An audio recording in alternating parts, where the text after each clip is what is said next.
Сегодня новый день масштабных атак по России. В Подмосковье горит нефтебаза, над Домодедово черное небо. В Электростали и Тамбовской области горят логистические центры Wildberries. Известно о 7 погибших, 50 человек получили ранения. Всего российская Минобороны отчиталась о 379 беспилотниках, атаковавших 20 регионов. Когда мы открываем с утра такую новостную ленту, она выглядит чуть ли не как хроника апокалипсиса. И главный ужас в том, что этот апокалипсис ежедневный, апокалипсис, ставший рутиной. Да, горящие логистические центры – это следствие нового этапа воздушных атак, который начался совсем недавно. Однако, такой ночи, чтобы не горел объект топливно-энергетической инфраструктуры в России, чтобы над каким-то российским городом не поднимались хвосты черного дыма от горящих нефтепродуктов, уже особо и не упомнишь. Катастрофы рутинизировались. Мы живем в ситуации очень предсказуемой непредсказуемости. Невозможно предсказать, о какой жести в России мы прочитаем завтра утром. Мы только знаем, что обязательно о ней прочитаем, о каком-то новом гигантском ущербе. На все прочие новости, на экономические в том числе, нужно смотреть именно через эту оптику. Каждый день в рутинном формате в России происходят катастрофы, которые еще недавно потянули бы на национальное бедствие. Более всего на российскую экономику влияют факторы, которые строго к экономике отношения не имеют. Об этом мы сегодня и поговорим в контексте очень заметного обрушения российского фондового рынка, который за один месяц потерял 1/5 часть капитализации. Индекс Мосбиржи упал ниже 2000 пунктов. Это показатель, которого мы не видели со времен мобилизации 2022 года. Прежде чем подробно разберемся в этой теме, напомню, по ссылке в описании у нас есть гайд, как обойти российские блокировки интернета. Спонсирует гайд сервис М-карт. Он выпускает виртуальные карты, работающие за границей, в том числе в Европе. Пополнить их можно криптовалютой или через СБП. А если вы подыскиваете себе хороший VPN, обратите внимание на VPN Liberty. У него сейчас акция 30 дней бесплатно, без привязки карты.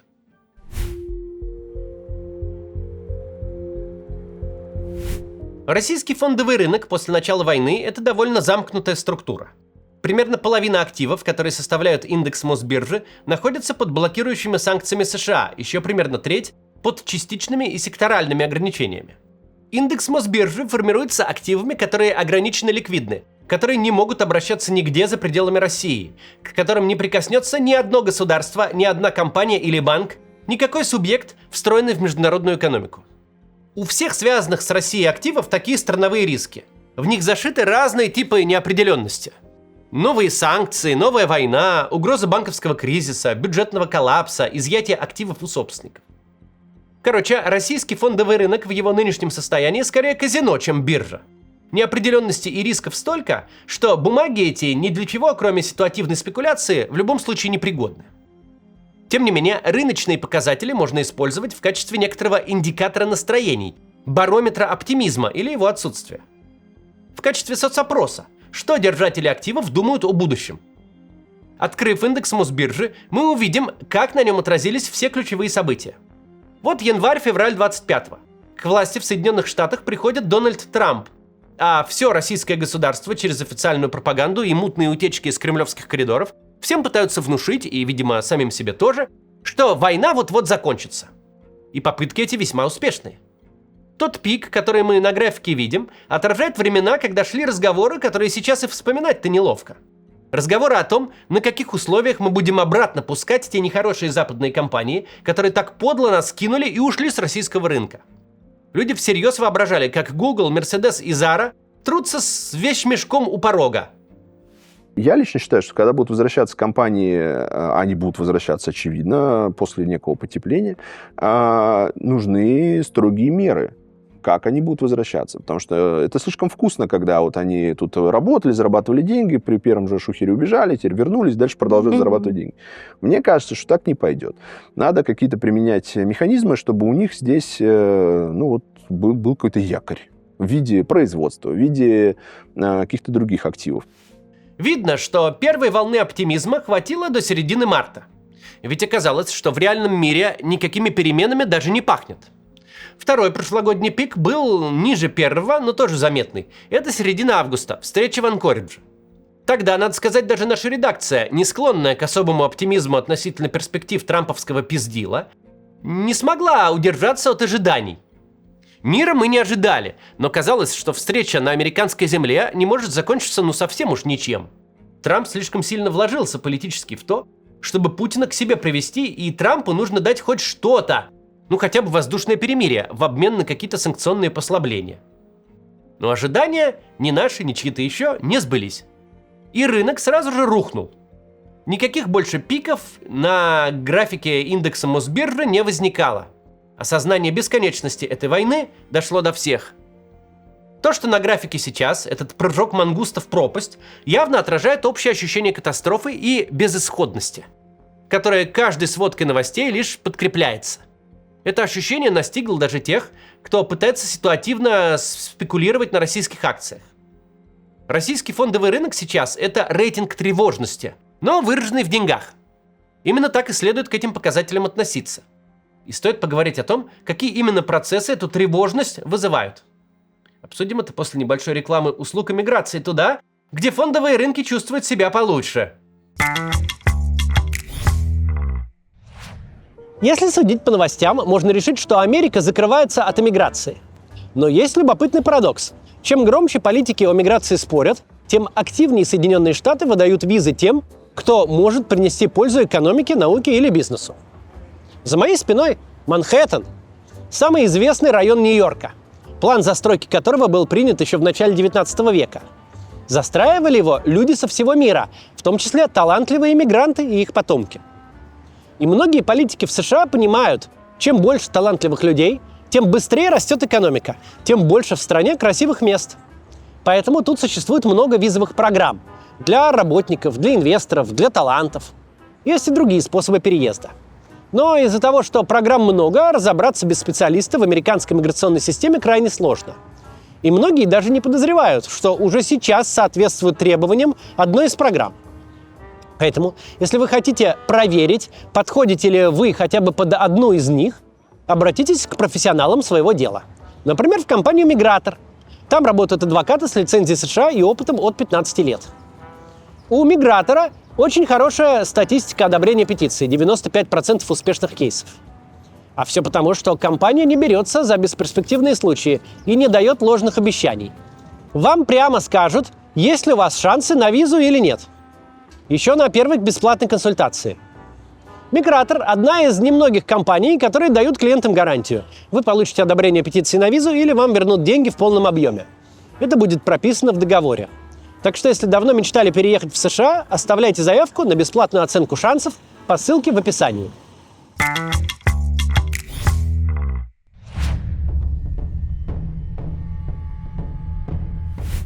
Спасибо, что смотрите рекламу. Продолжаем. Мы говорили, что российский фондовый рынок сейчас – это, по сути, рейтинг тревожности. Какие именно процессы эту тревожность вызывают?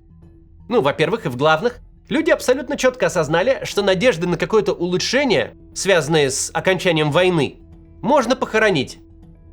И на фоне перегретых ожиданий прошлого года осознание это легче не становится. Людям дали надежду, с ними разговаривали так, будто все уже решено. А потом просто надежду эту забрали. От потери надежды ощущение куда более тяжелое, чем от ее отсутствия.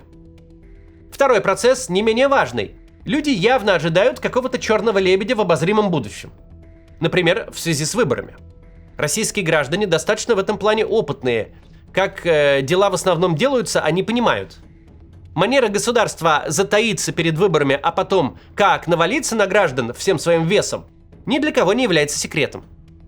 Черт его знает, что там в башке у государства булькает, но абсолютно точно ничего хорошего там не булькает. Мобилизация, заморозка вкладов, печать денег, какие-то иные меры конфискационного характера. Никто точно не знает, но государство уж слишком часто намекает, что ему очень недостает людей и денег. Государство смотрит на граждан с плохо скрываемым аппетитом. Аппетит этот порой таков, что сдержать его даже не получается. Все эти истории про принуждение студентов, про наказание штрафами предприятий, которые недостаточно усердствуют в поиске наемников, не существуют же изолированные сами по себе.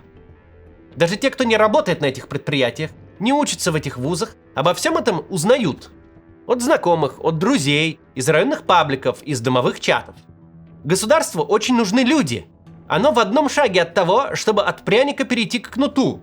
И ощущение это висит в воздухе. Какое отношение все это имеет к экономике? Самое прямое. Экономика – это совокупность людских решений. Тратить или сберегать, залезать в долги или не рисковать, инвестировать или продавать все, что можно, пока можно. На графике Мосбиржи отражается в том числе и страх мобилизации, но не только.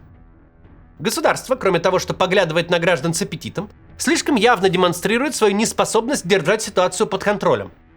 Вот есть Крым, жемчужина в короне Путина, с которым носились как дурни со ступой, который сделали главным символом побед и успеха, в который вбухали денег больше, чем регион мог переварить в принципе.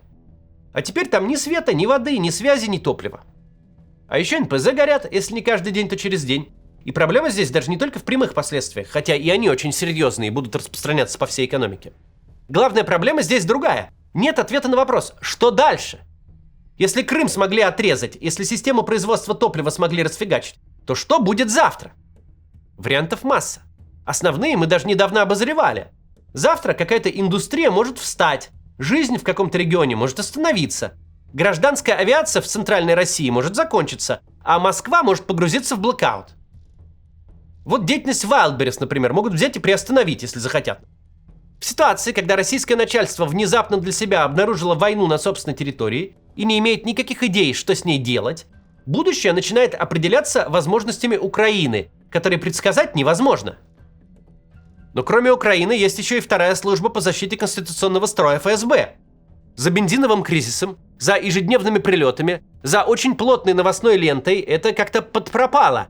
Но вообще-то это никуда не делось.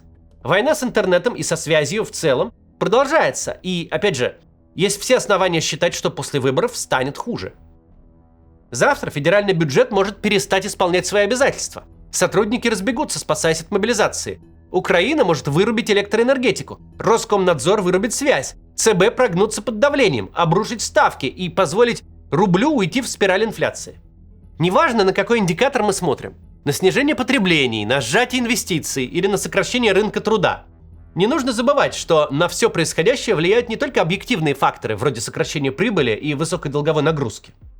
Опережающим фактором, который усугубляет ситуацию быстрее, чем она могла бы ухудшаться, является всеобщее ощущение, которое одинаково верно для обычных домохозяйств и корпораций. Дальше будет хуже.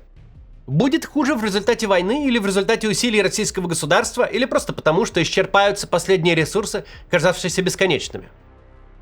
Этого угадать нельзя. Да это и не так важно. Важно, никто не сомневается в том, что будет хуже. Скорее всего, и это тоже все чуют, хуже будет при совокупности всех этих обстоятельств. То, что не добьют украинцы, где не закончатся деньги, там обязательно поляну закатают чекисты. Да, фактические статистические данные по инфляции, дефициту бюджета, потреблению, инвестициям сами по себе говорят о том, что мы находимся в эпицентре кризиса.